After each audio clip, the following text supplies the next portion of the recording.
And joining me now is Marko Cadez, who is the president of the Chamber of Commerce and Industry of Serbia, and Bayram Akgul, who is the chairman of the Turkish-Serbian Business Council. Gentlemen, welcome to Straight Talk. It's good to have you here. So for more than a decade, Turkey has been working to create stronger economic and political ties in the Balkans.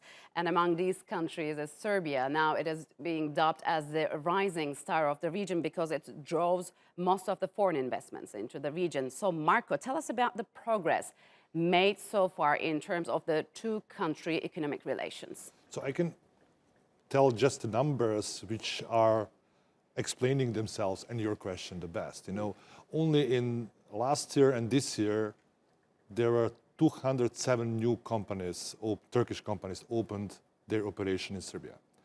We have in last year and a half, 2 years, we had 20 Turkish factories, manufacturing in different industries, built in Serbia.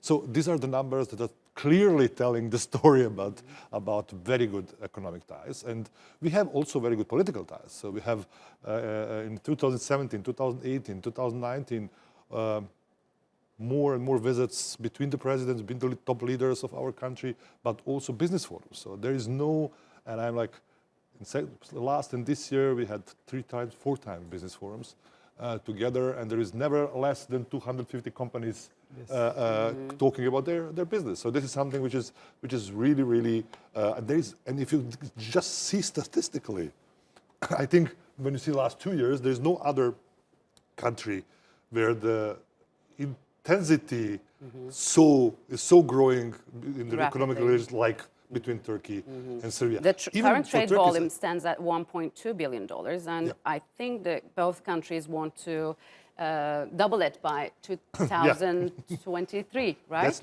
it doable? That's the clear goal. I think it is, because starting to also having Turkish investors in manufacturing sector in Serbia means also that, you know, this trading factor will grow maybe even more than if you don't have this kind of investments or your companies building your investments in our country. So on this side, I think it is doable. Of course, it will be very much dependent also on the global economy. So what's in it for Turkey in investing in Serbia, and how significant is the funding of a highway linking Belgrade, Sarajevo? Actually, Turkey and Serbia, when we work together in the history, we have always good success. So now with this political friendship, we need to, as a businessman, we need to use this advantage to build up long-term relationship businessly. So this highway is one of the biggest projects of that region, which can connect Turkey and that region, which is the key point for connecting Bosnia. Also, the other part of Serbia, which is Turkey, is not only making Belgrade, Sarajevo, Turkey also helping for Novi Pazar, Tutin, which is the heart of the, where is the Boshnak in Serbia living. There is also road, so connecting Turkey to do more business there. So we want to develop good relations with Serbia, for we can work together and grow together in Balkans, also in Russia. So does Turkey see itself as playing a sort of mediator or peacemaker in the region? Yeah, Turkey and Serbia, if we work together, we can be big peacemakers, because we are key 2 countries for that region. The stability of the region. So Marko, you're also the head of the Western Balkans 6 Chamber Investment Forum, which pushes, if I'm not mistaken, for regional economic integration and making the Western Balkans as one market of 18 million people, if I'm not mistaken.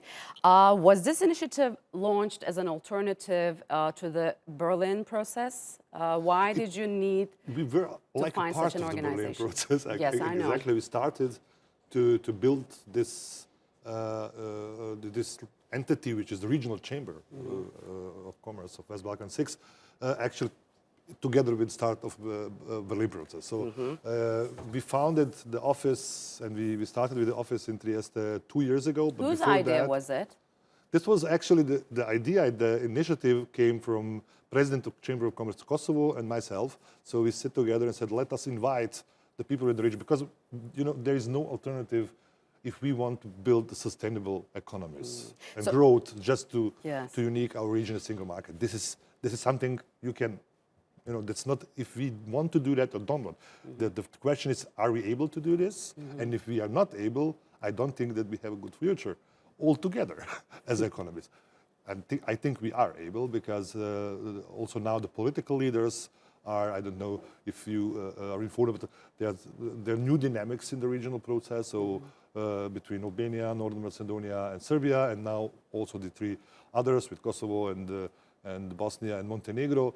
Hopefully, to have all political leaders on board to build really clear steps and agreements which will allow, let's say, to a free flow of people, capital, and goods. And this is something which make us also as a partner for example, your companies, much more, attractive than only by country.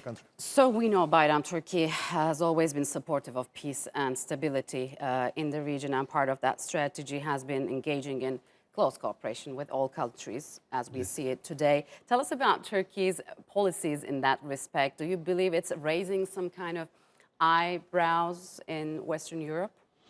Actually, Turkey is on the very good way to do peace area of the Balkan, which because Balkan is our cross to the Europe. So we want to have strong relation with Balkan. We can grow together, because in Turkey we have also young people who can work, but in Balkan unemployment for young is also high, so we can grow together. For Europe, also Serbia have very good advantage at the moment. Until they are in EU, they have zero duty for Russia. It's also good for Turkish investors, which is something for us is important. If Serbian products export to Russia is zero duty. So, if I'm not mistaken, it's quite important for Western Balkan nations to achieve growth required for reaching its full potential and so as to become the member of the European Union. Serbia is expected to join the European Union in 2025, but that will come with a lot of baggage that you'll have to cancel on your bilateral trade relations with other countries outside the European Union. How are you planning to iron that out? That's the part of the game. That's the part of the joining the EU. So you have to, if you join the EU at that moment, not before, but at that moment when you are becoming a full member, you are part of the custom union and you're part of the bigger system. So and you are having preferences that this system gives you. So all other free trade agreements that Europe has are also very good that we don't have now. But now when we are not a member, our economy has to work, and we are really working. We have now about 1.3. We are reaching 1.3 billion people, different markets, Euro-Asian markets, Russia, Belarus, Armenia, Turkey, and you're European about to Union, sign an agreement with a Euro-Asian Union, right? Which is we signed the Russia, FTA. Belarus. We signed a new FTA, which is actually more or less that's what we had with the three others, because when they joined in Euro-Asian Union, they had to make the new agreements jointly, free trade agreements. So it's more or less. So you'll see when you become an EU member. And this is part of, as we had with Russia. Now we have it with countries like Armenia or countries with Belarus. But mostly the free trade agreements is the same. We're out of time, gentlemen. Thank you very much for joining me on Straight Talk. Appreciate it a lot.